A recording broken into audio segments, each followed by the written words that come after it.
Hi, it's Instructor Dan Reefy from the Australian Martial Arts Academy. We're just going to touch on something I think a lot of martial arts schools seem to brush over, and that is a pre-fight strategy. You really need to have a pre-fight strategy if you're defending yourself in a real situation in the street.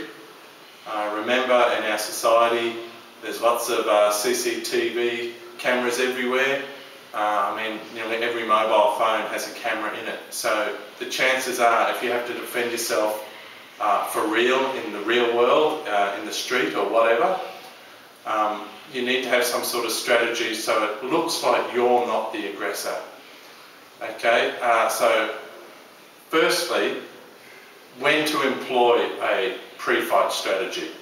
Okay, so if someone's coming towards you in an aggressive manner, you need to, first of all, you need to take 2 large steps backwards. If you're right-handed, you want to end up so your right foot's back. So if I'm in this situation and someone's coming towards me, I'll step left, then right. So I'm in a right foot back situation. If I was left-handed, it would be the other way around, so I'd end up with my left foot back, okay? So I'm stepping away from the person who's coming towards me. Second of all, I want to have my hands in what's known as the universal stop sign, okay? So that everyone knows that this means stop, okay? Now I want to employ them. I want to have my left hand just so I can see over the fingertips, and I want my right hand just underneath that. And I want both of my palms to be on the center line.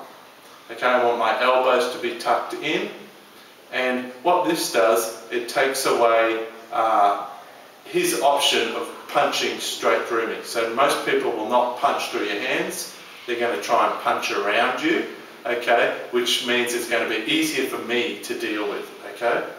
But of course you always need to be aware they might try and shoot your legs or whatever, so you need to be very agile. So your knees have to be bent so you can move quickly, okay. The next thing I need to do is, if I can, make eye contact with the person, and I need to say in a loud, clear voice, back off, stop, get away from me, leave me alone, any of these, okay? So if there's any witnesses around, it needs to be loud enough that not just the aggressor hears you, but other people hear you say that, okay?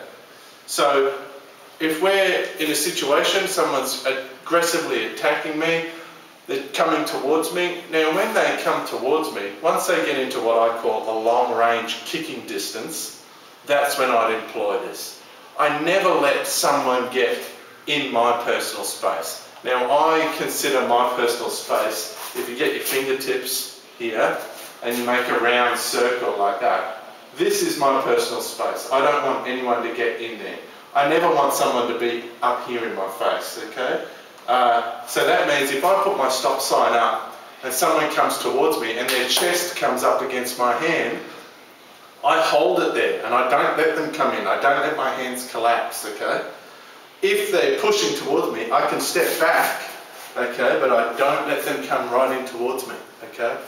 So, and also remember, if you decide that you have to defend yourself, you want to act with full strength and full speed and full commitment, okay? So again, we're here, the guys are coming towards me, I step back, 1, 2, hands come up on my center line, and I tell them, back off, leave me alone, okay? Now, if the guy keeps coming, you're entitled to defend yourself. But remember, as a trained martial artist, you need to be very aware of something called excessive force. So you just need to deal with the guy to get him away from you so you can escape, okay? You don't want to take him down, get the mount and pound the hell out of the guy. Because if the police are involved and you're an experienced black belt martial artist, this guy might be the aggressor, but he might have no training at all. And you're on the stand and the prosecution's saying to you, you've trained for how many years in martial arts? It's not going to look good for you. Another thing you need to be aware of, if you're on camera, remember, and he's coming towards me, if I do this, then I look like the aggressor, okay? So we want to avoid that. You want to take 2 steps back, hands up here, stop sign, and you're verbally warning the guy to leave you alone. If he keeps coming and attack, well then defend yourself. Okay? I'll hope to see you on the next clip. Remember, train hard, and thanks for watching. Kurt,